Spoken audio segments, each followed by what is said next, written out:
Hello there, my wolflings. Today I'm going to be doing a deep dive into the Fool. Now, I have been working through my deep dives into the tarot on my podcast and on my blog. So those will, of course, be linked in the show notes if you want to return to this content in any of the different formats that I offer at any time. I'm still figuring out the layout of YouTube. But I'm excited to bring the deep dives here to YouTube as well, because now when I talk about the symbolism in a card, I don't have to refer you to another place like I do on the podcast. My goal with these deep dives is to provide a deep understanding, an intuitive and intimate understanding of these tarot cards. Basically, I am taking your hand and having you walk with me on a journey through this card. In these episodes or in these videos, I will be discussing how I read these cards in both the light and the shadow. I will look at numerology, the ruling planet, the zodiac sign, sometimes the Hebrew letter. I will also be looking at the symbolism by having us look at one of my favorite depictions from one of my decks, and we can break down the symbolism together. But all of these intuitive deep dives are given with a little bit of a caveat. There's an asterisk here because I want you to take whatever I say that doesn't jive, you don't like it, it doesn't work for you, it's not a part of how you read this card, and leave it. Take what works and leave what doesn't. That is totally okay.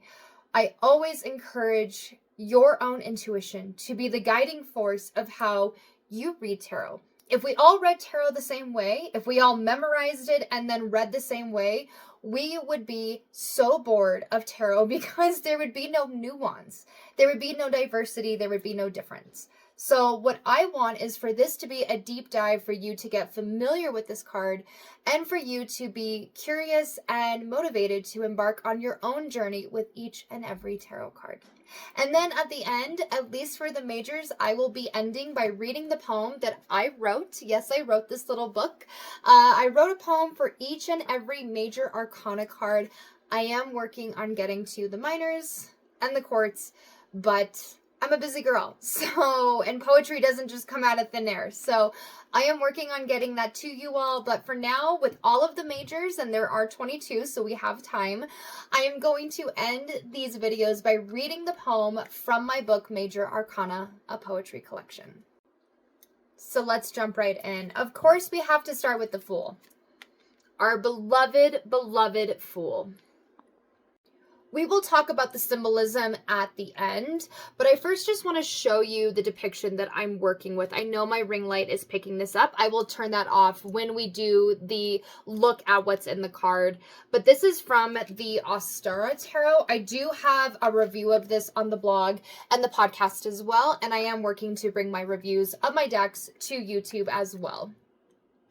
But this precious little being, the Fool, with all of their innocence, with all of their naivete, with all of their open-heartedness, begins our journey into the tarot. The Fool is numbered card 0. So it is the beginning and the ending. It is without any sort of power, and yet it has unlimited potential. When we look at the Fool, we often immediately may be called to just read this as a bumbling idiot. Someone who doesn't understand, has no idea of what's going on. And that's usually because in most tarot depictions, there is this symbolic edge of some kind. So here the edge is her getting off the ground and into the sky on her witch's broom. But in many other depictions, it's the Fool at the cliff's edge. And they're such a bumbling idiot that they do not even see that they are ready to fall. They are so just caught in the moment. They are so just wrapped up in the scene and all the beauty and all of life that they do not see any of the risks of where they are at, where they are literally positioned. They do not see this cliff edge, and they don't see the dangers or the risks that come with going on this journey. And that is where the Fool resides in both the light and the shadow. To be so completely just enraptured in this moment is such a gift, and one that we often rarely get to experience anymore because we have become jaded, We have become cynical. Our mind is constantly in the monkey space of checking off our to-dos, seeing what comes next. We have a very hard time just taking up space in the present moment. So while on one hand, the fool is truly not aware to the danger that they may experience, there's this beauty and this awe and this gift that comes with the fool of finding that complete presence in the moment. And that is the first way that I read the Fool card. The Fool speaks to having this complete presence, being connected to this wholeness of self that, again, we really don't experience anymore. The Fool is so unmarked by experience. The Fool is so untainted by disappointment or pain or hardship or needing to overcome anything that it might seem easy. And again, it can be easy to place the Fool into the kind of bumbling idiot position because they have not experienced anything, that it is easy to just be so caught up in this moment. But I ask you, and I encourage you to think of a moment when you felt that. When was the last time you felt that complete presence and that wholeness within yourself? It's not very often anymore. At least I can say that for myself. I don't often feel just completely in interconnection. Often because as we grow up, we start to feel this lessening. There comes this division as we start to grow up. We grow out of our childhood. We grow into maturity, and those growths come with growing pains. It comes with wisdom and experience, yes, but it also leaves behind precious parts of us. And when the Fool comes forward, it says, how can we in any way come back to this presence within and remind ourselves that we are whole, that we are perfectly imperfect as we are. We don't need to change or fix anything. We just need to feel it and cross that threshold or step across that edge into the space where we feel that interconnection and that beautiful rapture and awe with the rest of the world. And the Fool is connected to these energies. The Fool is so connected to just this feeling, this pulse, this vibration, the energy and the force of life at large. When the Fool comes forward in a reading, it often represents that wholeness within us that is in pure connection to the energies of life at large. However, it's the ability, it's the capability of feeling these is where we get stuck with the Fool. We often push this card to the side. Again, just kind of casting it off as the bumbling idiot. We don't have time for it. We have too many things to do. However, that is where the unlimited potential of the Fool comes forward. Because when the Fool asks us to embrace this wholeness of self, we connect to the feelings of life at large. And that is an important consideration because as we move through the rest of the major arcana, we are going to be embarking on the Fool's journey. The next way that I read the Fool, I have already mentioned that it speaks to unlimited potential. That threshold that we see with the Fool, that edge of some kind, whether it's getting on a broom and flying into the air or whether it's a cliff edge. That threshold and that edge symbolizes that we're at the apex of manifestation. The journey has not yet begun. How are we going to embark on this journey? How are we going to engage on this journey? And this was where I had to unlearn some stuff with the Fool, because whenever the Fool used to come forward when I was first learning tarot, I always thought that it meant that it had to speak to some grand adventure, that we were getting ready to embark on something completely life-changing. And what I realized that with the Fool, it's not some huge grand adventure in the external. It's not packing your bags and buying a plane ticket and going to some all-inclusive resort. The Fool teaches us that every moment in life is the adventure. We have the ability with the Fool, with its unlimited potential, to constantly make our adventure going forward. And even when things are so routine and scheduled and itineraried down to the hour, the Fool comes in and says, where can you create the adventure? The Fool comes in and says, where is the adventure even in this? The Fool reminds us that at any given time, we can say a new word that embarks on a new conversation. We can make a decision that sets in motion a chain reaction for a different perspective to be made. We can engage in something with curiosity, a beginner's mind, which is so in connection to the Fool, because with the Fool, we have no ability to be jaded or judgmental because we haven't experienced some of these things yet. So when we engage in a new pattern of behavior, motivated from that place of curiosity and non-judgment, and we're open to the experience, we are leading with that wholeness of self. We are bringing that energy of interconnection of life at large to anything that we do, even if it's our responsibilities, even if it's to our family, to being in traffic, to doing chores. Whenever the Fool comes forward, he invites us to consider how at any moment we can shake it up and change the game just a little bit so that we bring that adventure, that wholeness, that curiosity, and that openness and interconnection to the task at hand. This is where a lot of times the Fool will often be in connection to the trickster archetype. And the trickster archetype is such a powerful archetype. It is one that we almost all know across cultures or language or time.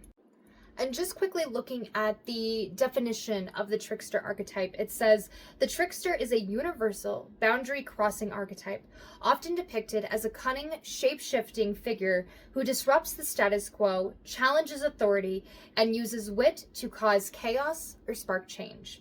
Neither fully good nor evil, tricksters act as catalysts for transformation and social commentary, often bringing new knowledge through mischievous actions. Article that I will have linked in the show notes breaks this archetype down so beautifully. It says tricksters are the breakers of rules, agents of mischief, masters of deceit, and boundary crossers. And a quote here says, the best way to describe the trickster is to say simply that the boundary is where he will be found. Sometimes drawing the line, sometimes crossing it, sometimes erasing it or moving it, but always there. The god of the threshold in all its forms. By Lewis Hyde, Trickster Makes the World. Tricksters come to us when we are too serious, rigid, when we follow rules and schedules, and when we lack a sense of humor. He causes us to forget what we intend to remember, say things we later regret, or appear in the form of a Freudian slip and cause laughter. Laughter mediates between the sacred and the profane, which is where the trickster resides. Laughter represents an attitude towards life and towards oneself, especially laughing at oneself. To laugh is deep inner work. It breaks through our persona and opens us to a profound message. Tricksters pinch us and tell us that life is a play. We are the actors on a vast stage following a predetermined script. However, he also tells us that we don't necessarily have to follow the script, that we can make our own, improvise, and not be afraid of making mistakes, but rather laugh at them. We have the freedom and the responsibility to do so. This is the core aspect of existentialist philosophy, which teaches us to become authentic and discover who we truly are. Tricksters force us to look at ourselves in the mirror and to the persona that we are putting on to impress others, to the detriment of our instinctual needs, our creativity, and our playfulness that is so vital to give us the energy that we need in daily life. This is exactly why I wanted to bring this in and talking about the Fool, because the Fool is naturally tied to the trickster archetype. This is where the Fool actually can hold unlimited potential, like we've been talking about, and great power. When the Fool can take a situation that others would just fall to their knees over, and the Fool can laugh at it, bring comedic value, it undoes the situation. It undoes the grip of shame or guilt or doubt or regret that it has on us because we're able to laugh at it. Many standard articles will talk about the Fool in relation to the jester, the holy jester, the jester in the king's court. And it's important to recognize where, again, this liminal boundary crossing archetype exists, because these people, real and also, personified, or ones that we see in plays or literature of any kind, have, again, the same all the power and none of the power that the Fool does. So in the court of the king, a fool or a jester had no power. They had no leverage. In fact, again, they were often seen as the bumbling idiot, the simple-minded laughingstock that the court could laugh at.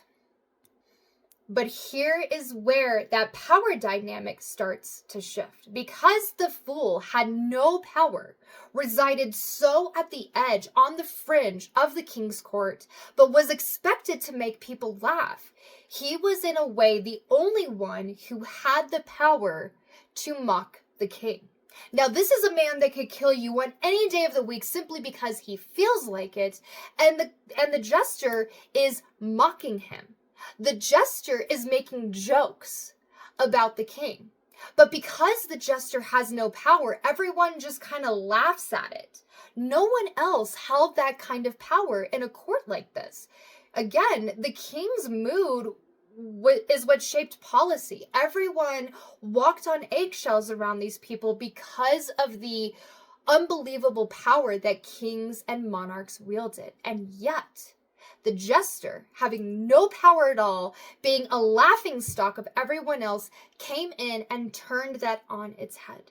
It said, I can make fun of the most powerful man in this court, in this room, in this country, in this time period, because of my status. My status as nothing means that I hold all the power, because I don't play by your rules. I don't live your lives. I don't have to commingle in your social circles.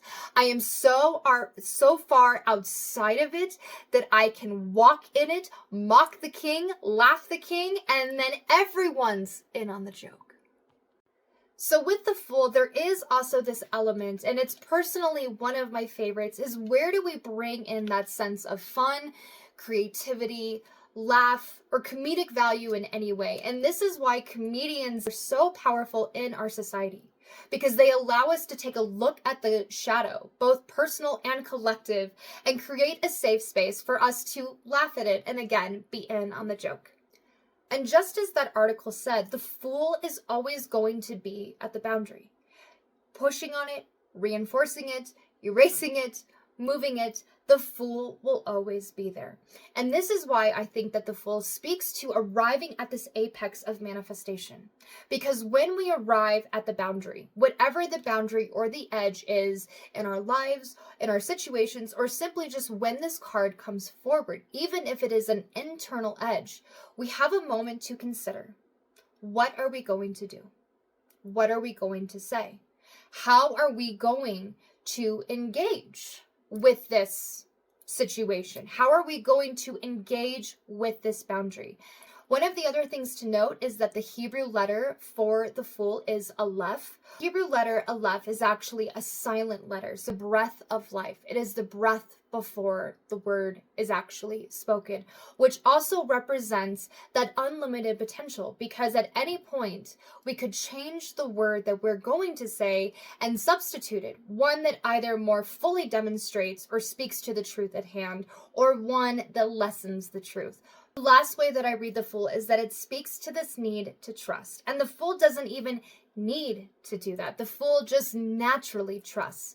The fool trusts themselves. The fool trusts the universe. But most importantly, the fool trusts the two together. When we are at the apex of manifestation, the more we start to doubt, the more we start to overthink, the more we start to talk ourselves out of this, the more we remove ourselves from fool energy. Because as that article indicated that I read to you, it speaks to the fool not worrying about making mistakes. The fool speaks to this complete understanding that in the end, everything will turn out okay. That's a really hard belief to have. Trust me, I know. I don't often think that everything is just going to turn out okay. It represents that I am already predetermining situations of catastrophe, of mistakes, of regret. There's a lot of things that can play out, and I'm picturing the worst of them. Why am I not picturing the best of them like the fool does? And that brings us back to perhaps maybe at times some shadow aspects of the Fool, but the Fool has no reason to not trust because the Fool has never experienced moments where their expectations have not been met or they have been disappointed by others or the situation at hand. The Fool, with such pure and untainted energy, allows for that complete openness. But when we start to experience and be marked by situations, both good and bad, it brings layers, it brings complexities, it brings nuance. But one of the most important teachings in this space of trust with the Fool is that it speaks to that when you can trust in the universe, or when you can trust in yourself, at any time you can come home to that trust and then find the bridge to that connection of regaining that trust. When we trust ourselves, we recognize that at any time we can come back to this space at the apex of manifestation on that boundary's edge and meet the situation, the chance encounter, move through the cycle or the experiences of life and bring in that groundedness, bring in that openness of heart, bring in that beautiful just sense of awe and interconnection. We bring in that unlimited potential when we press stop on everything, come home to the self in the moment, and then, like the trickster, meet the boundary and then see how we are going to engage with the boundary in any way that suits our wants or our needs. And it is important to note that those wants and needs should include things like creativity, imagination, and play. This is where one of the greatest divisions happens in our life, when we start to grow up, when we start to mature. We start to grow out of some of the most beautiful childlike energy. We now need permission to go and play. We need permission to do things that are frivolous or trite simply because they're enjoyable and fun to do. The Fool comes in and reminds us that fun, just like the adventure is life itself, every cell in your being is an adventure. The Fool also comes in and says that joy and fun and creativity and imagination and again, laughter are exactly the point. So when we have trust in ourselves and we have this homecoming, when this card comes forward of coming back into our body, coming back to the boundary that we are experiencing and not only finding comedic value in it, but recognizing our unlimited potential. Where can I move this boundary? Where can I shift this? Where can I change the dynamic so that the journey ahead with each step is more in alignment to the vision that I hold, or just turns out for the best if I did not have a vision, which often the Fool doesn't. That is the power of the Fool. That is the power of the Fool, because when we recognize that we can actually come back to this energy at any time, no matter how hard it is, no matter how much we have grown out of our body or out of play or out of comedy or laughter or just this feeling of trust and interconnection or manifestation, no matter what it is, the Fool, with that jester energy, with the trickster archetype, with that boundary that we are constantly meeting, even if it's just a new day, the Fool comes in and says, what are you going to do today? Some shadow aspects with the Fool is, of course, that sense of naivety or innocence or this lack of attention to safety. When we are at the cliff edge, we want to make the most of the experience and take the beautiful scene in, but we do not want to put ourselves or others in harm's way. And this is where the trickster archetype has that dual edge. Because on one hand, the trickster can often lead us into moments and periods and chapters in our life of profound wisdom, great change, and transformation. But the Fool often brings in chaos and destruction and even a form of like madness, just to test the waters, to see what happens. That is not always the smart or safe way to approach a situation. And this is where the balance needs to be met with the Fool. How do we embrace this openness, this vulnerability, and have pure and complete presence and wholeness and trust in ourselves and in the universe, but do it in a safe and grounded way? How do we do it in a way where we're not just going to fall off the cliff? We're not going to bring in just unwarranted chaos and destruction. Now, if that brings in change or transformation or wisdom, great. But sometimes we don't want to go through the whole chaotic journey to get to that pot of gold at the end of the rainbow. Another shadow aspect of the Fool is this sense of not believing your power. And this is kind of co-mingling with that level of trust. But when we talk about that unlimited potential and arriving at the apex of manifestation, the Fool in shadow often says, I can't do it. It's too big. It's too much. And here's the thing with the Fool that, again, sometimes is hard to sit with. That sometimes with the Fool, it feels like it's all or nothing. It feels like I either am completely in the sky on my witch's broom, I'm completely flying off the cliff, or I have to go back to the safe, the known, or the conforming. And here's the thing. We have to find the middle ground in order to meet the Fool appropriately. Yes, sometimes we do need to just fly off the handle and just meet the Fool in all its beauty.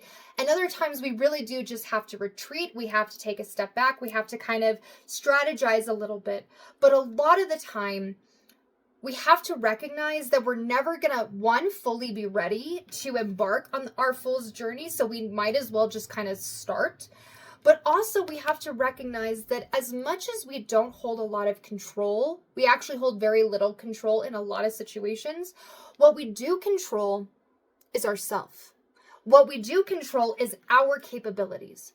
What we control is our own being showing up and making change, leaving a mark, doing anything at all at that apex of manifestation to flip the script, start the journey, or start to put the bricks in the road that we can walk on towards the horizon or whatever situation we are going through. It doesn't have to be completely feast or famine with the Fool or peaks and valleys. Recognizing what control we have, what control power we have, or our skills, our strengths, our weaknesses, anything at all, recognizing those parts of ourselves that we can use to meet these tasks and these situations at hand will help us recognize that we have more power than we think. One of the last shadow aspects of the Fool is not trusting. Being so jaded, so cynical, so negative, glass half empty, that we never believe something beautiful is going to happen. We never believe that it's ever going to turn out right. So we don't ever try. We've stopped putting ourselves out there. Maybe in certain situations, we've just kind of given up because we don't believe that at any point the situation, the dynamic can shift to end up the way that we wanted to.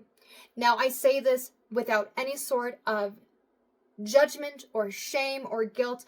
I have been in those situations. But what's important to remember, we need to recognize both the shadow, but also the fact that that homecoming that we get with the Fool is often the way to come back to allow the beauty to happen. We can't bring expectations to some of this Fool energy because, again, the Fool kind of resides outside of expectations. But even if we bring a sense of just homecoming, coming home to the spirit, allowing Mother Nature, the spirit, the body, ritual, breath, whatever it is to just hold us, to tell us that we're not broken, to tell us that we're not ruined, that we're not, it's just give up now, it's a lost cause. No, the Fool will never ever tell you that. The shadow side might feel like that, of like, why even try? But once we feel that, we know that the best way to undo that spell, to break that narrative, is to simply come back home. And one of the last ways to kind of break some of those shadow aspects is to recognize the level of freedom. To recognize that at any point we could start to speak in a new way to ourselves. To start to engage with the world with a fresh perspective. To bring a beginner's mind a level of curiosity, of love, of play, of, again, to bring in love and play and imagination and connection. Those things that have kind of been grown and beaten out of us by life at large. Through all the things that we have experienced and survived, the Fool brings us back home to all of it.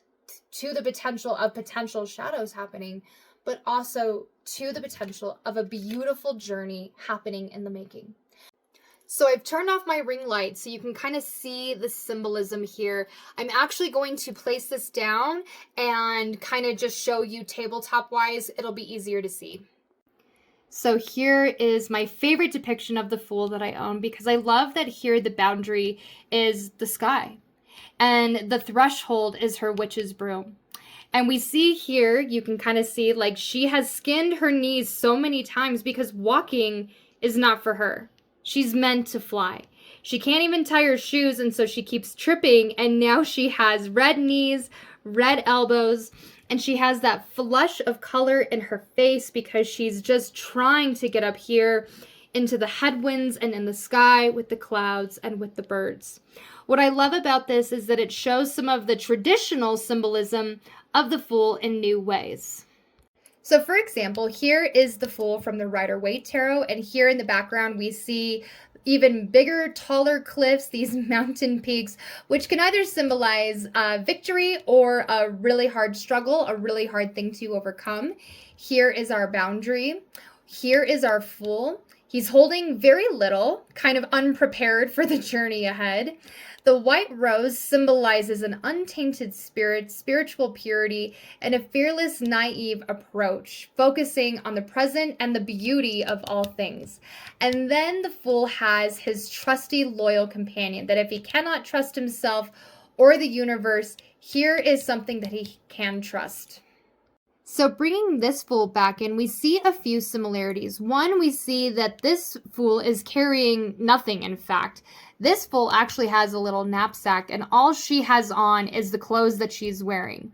She does have her loyal companions, but here, instead of a dog and man's best friend, kind of loyal till the end, we see here this sense of rewilding with our Fool, that she's actually trying to go into the sky and escape kind of her human confines to be with the animals that call on her spirit.